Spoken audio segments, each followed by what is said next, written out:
Testuojamas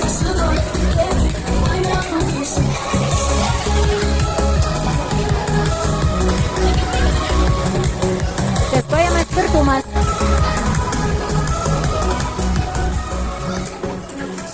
Laikas į pabaigą.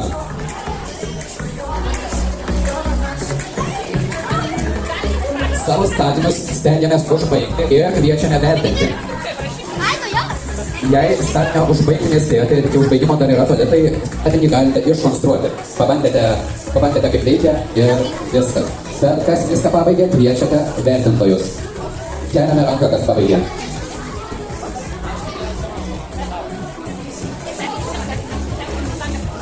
Pasukame, nes laiko liko nebedaug.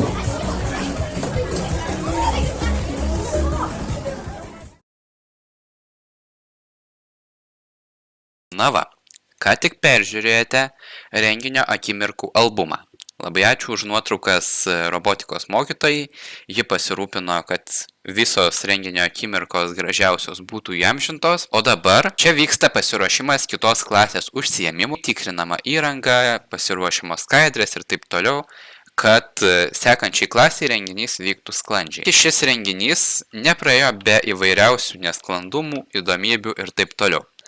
Kaip jau ir girdėjote iš interviu su robotikos mokytoja pagrindinėme filme, kai rinkosi į salę pirmokai, dar turėjome spręsti įvairius organizacinius reikalus, pabaigti viską tvarkytis, nes neturėjome galimybės iš anksto susinešti stalų į salę ar kito inventoriaus. Tas mums šiek tiek sutrukdė pirmokų renginį, patį pirmąjį nuo 8 valandos pravesti visiškai sklandžiai. Su klaidomis mes tobulėjame ir jau sekantys užsiėmimai, pavyzdžiui, trečiokų labai yra puikiai pavykę. Kadangi tai yra pirmas mano tokio masto renginys, taip pat ir pirmas tokio masto filmas, kokį matėte kanale, netgi 1:11 minučių, tai susidūriau su daug iššūkių tiek filmuojant renginio metu, nebuvo apgalvoti kai kurie dalykai iš kamerų pusės ar iš garso kokybės, taip pat netrūko iššūkių ir redaguojant renginio filmą. Įdomumo dėlei redaguodamas filmą skaičiavau, kiek aš laiko užtruksiu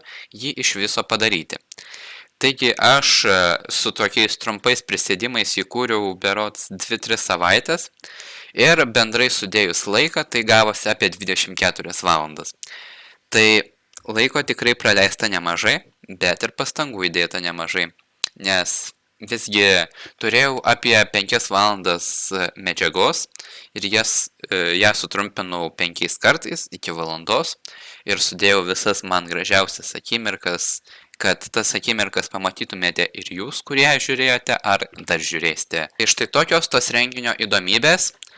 Įdomybių tikrai netrūko. Pagrindinėme filme sakiau, šį renginį buvo be galo smagu organizuoti, be galo smagu buvo ir prisiminti tikrai, tai nėra paskutinis robotikos būrelio tokio tipo renginys. Ačiū Jums, kad klausėte. Kviečiu prenumeruoti šį technologijų dienos renginio YouTube kanalą, nes ne už kalnų čia atsiras dar vienas vaizdo įrašas.